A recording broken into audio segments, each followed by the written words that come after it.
거의 모든 원시 건축 채널들은 수많은 거짓말 위에 세워져 있으며 이를 증명할 증거는 차고 넘칩니다. 물론 모든 채널이 그렇다는 건 아니지만 대다수가 그렇다는 사실을 강조할 필요가 있겠네요.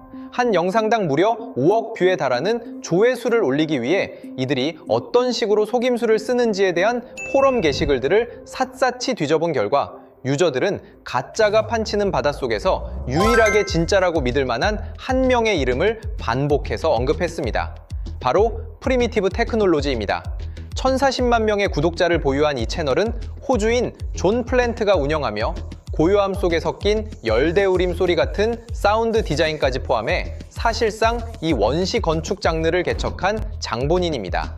그는 레딧 AIMA에서 원래는 나레이션을 넣는 게 귀찮아서 침묵 포맷으로 시작했지만 그 스타일이 인기를 끌자 계속 유지하게 되었다고 밝히기도 했죠. 이 편안하고 조용한 영상들의 초기 시절로 돌아가 보면 왜 사람들이 그를 진짜라고 신뢰하는지 꽤 명확해집니다.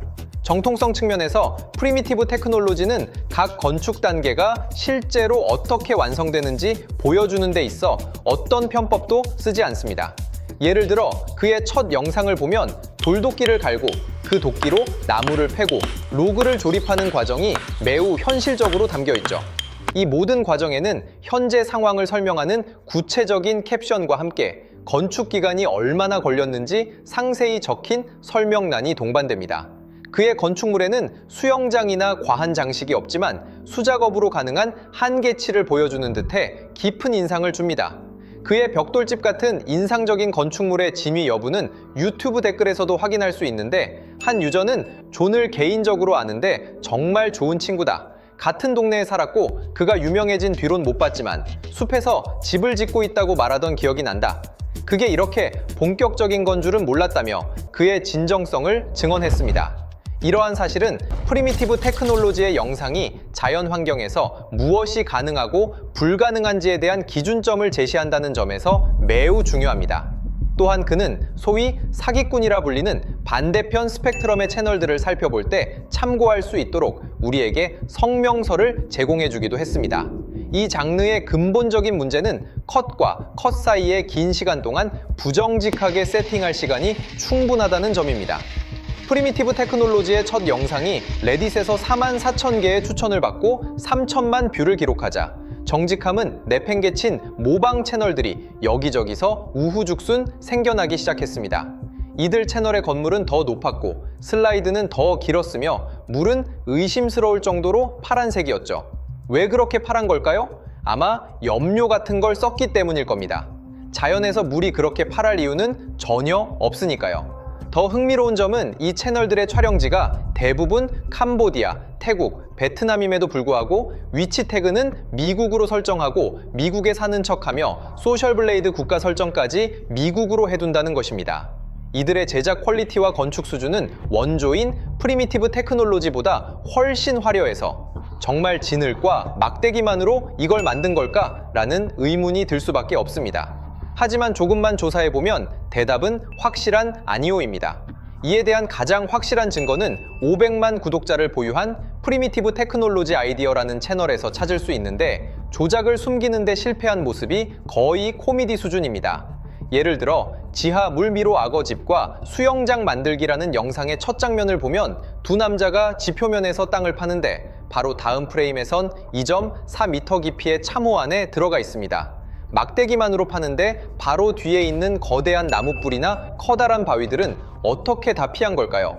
중장비의 도움을 받은 걸까요? 그건 잠시 후에 다루기로 하고 일단 이 거대한 프로젝트를 단 2명의 원시인이 만든다는 설정부터 보시죠. 그런 모습을 보여주고 싶었다면 흰 티셔츠를 입은 스태프가 배경에서 작업 중인 장면은 포함하지 말았어야 했습니다. 하지만 고작 3명뿐이라면 그나마 나았겠죠. 추가적인 증거에 따르면 이들은 훨씬 더 많은 도움을 받고 있습니다. 어떤 해외 유튜버가 이 원시 건축가들과 함께 일했던 사람의 제보를 받기 위해 커뮤니티 게시글을 올렸습니다. 수많은 이메일 중에서도 특히 눈에 띄는 것이 있었는데 바로 동남아시아의 대형 원시 건축 채널에서 일하는 카메라맨의 메일이었습니다. 그의 이름과 채널명은 보호를 위해 가렸지만 메일은 이렇게 시작됐습니다. 짐작하신 대로 영상처럼 간단하지 않습니다. 우리 뒤에는 아주 큰 팀이 있는 대규모 작전이죠. 그는 건축 부분에만 최소 12명 이상의 인원이 투입된다고 설명했습니다. 팀 안에는 연기를 지도하는 감독, 구조물이 무너지지 않게 설계하는 건축가, 그리고 수많은 편집자들이 포함되어 있다고 합니다. 카메라맨의 제보로도 부족하다면 포토 익스프레션이라는 다른 채널의 증거를 보시죠. 이들은 드론을 이용해 우연히 이들의 원시 건축 현장을 8분 넘게 포착했습니다. 영상에는 8명의 노동자가 구덩이 주변에 서 있는 장면과 멀리서 7에서 10명의 사람들이 수영장을 짓고 있는 장면이 고스란히 담겨 있습니다. 솔직하게 인원수를 밝혔다면 큰 문제가 안 됐겠지만 이들은 영상 설명란에 친구 2명과 100일 동안 열심히 만들었다고 적어 놓습니다. 실제로는 팀 전체가 투입되어 프로젝트에 따라 고작 3일에서 10일 정도 걸리는데 말이죠. 인원과 기간을 속인다면 또 무엇을 속일까요? 바로 마법처럼 피어오르는 불꽃입니다. 프리미티브 테크놀로지의 존은 했던 말을 다시 떠올려보면 이들의 불 피우기 방식이 가짜일 가능성을 시사했습니다. 존이 야생에서 불을 피우기 위해 거치는 정교한 과정과 동남아 채널들의 방식을 비교해보면 정말 우스꽝스럽습니다. 그들은 돌 2개를 대충 부딪히더니 불쏘시개도 없이 커다란 통나무에 폭발적인 불을 붙입니다. 존은 간단한 불 피우기조차 조작한다면 더 복잡한 공정들은 당연히 가짜일 것이라고 말했는데 이는 사실로 드러났습니다. 프리미티브 테크놀로지 아이디어의 다른 영상을 보면 이들은 불뿐만 아니라 가장 노동 집약적인 과정인 굴착 자체를 조작합니다. 6,300만 뷰를 기록한 이 영상은 여느 때처럼 상의를 탈의한 남자가 원을 그리고 땅을 파기 시작하며 시작됩니다. 그런데 다음 프레임에서 지우는 걸 깜빡한 스프레이 자국이 바닥에 선명히 보입니다. 게다가 구덩이 벽면에는 막대기로는 절대 만들 수 없는 중장비가 긁고 지나간 매끄러운 절단면이 여기저기 보입니다. 알고 보니 이들이 지우는 걸 잊은 건 스프레이 자국뿐만이 아니었습니다. 이어지는 장면에서 소형 굴착기 포크레인의 궤도 자국이 곳곳에서 발견된 것이죠. 심지어 다른 영상에서는 땅을 파는 사람 뒤쪽 오른쪽 상단에 실제 굴착기가 찍힌 채 그대로 노출되기도 했습니다. 제보해준 카메라맨에 따르면 굴착 작업의 약 70%는 장비가 하고 30%만 수작업으로 진행된다고 합니다. 좁은 공간에선 장비가 들어갈 수 없으니 사람을 쓰지만 큰 구덩이는 스키드 스티어 로더로 흙을 파내고 사람들은 건 모양만 내는 식입니다.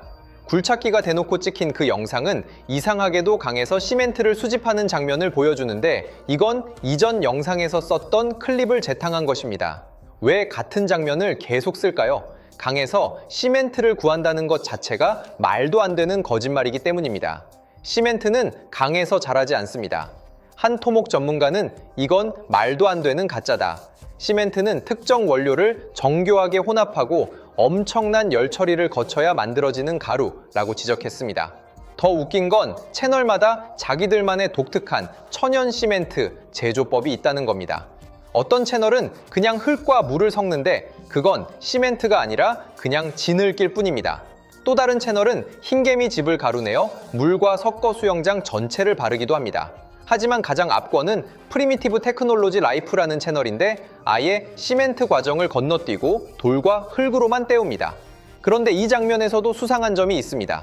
대나무 끝부분을 보면 의심스러울 정도로 깔끔하게 잘려 있습니다. 진짜 채널인 존의 영상 속 나무 단면과 비교해보면 이 대나무들은 현장에서 원시 도구로 자른 게 아니라는 걸 금방 알 수 있죠. 또한 강에서 수영장까지 물을 끌어오기 위해 연결한 대나무 관도 가짜였습니다. 포토 익스프레션이 실제 현장을 찾아가 본 결과 가장 가까운 수원지는 6km나 떨어져 있었고 대나무 관 안에는 땅속 수도꼭지에 연결된 파란색 플라스틱 파이프가 들어 있었습니다. 사람들의 말에 따르면 물은 그냥 물탱크로 실어 나르는 것이며 멋진 폭포에서 물을 떠 오는 장면은 수백 킬로미터 떨어진 곳에서 찍어온 연출일 뿐입니다. 촬영이 끝난 후 이 현장들은 그냥 버려져 썩어갑니다. 모든 채널이 그렇진 않겠지만 드론 촬영 영상에는 시멘트 포대를 포함한 쓰레기들이 도처에 널려 있었습니다. 단순히 영상이 가짜인 것보다 더 우려되는 건 토지 파괴 문제입니다. 공공국립공원이라면 큰 문제겠지만 제보에 따르면 이들은 촬영을 위해 임대한 사유지에서 작업을 한다고 합니다. 그렇다면 포토 익스프레션이 남의 땅에 몰래 들어간 게 잘못일 수도 있겠네요. 농담입니다. 하지만 사유지라 하더라도 그 땅에서 무엇을 하든 우리가 참견할 순 없겠죠. 원조 프리미티브 테크놀로지의 조는 이렇게 말했습니다. 그 기술이 진짜인지 알고 싶다면 직접 그 단계를 따라해서 똑같은 결과가 나오는지 확인해 보세요. 결과가 나온다면 진짜겠죠. 그는 이 모방 채널들이 기술에 대한 진정한 관심보다는 오직 돈과 명성 때문에 움직인다고 덧붙였습니다.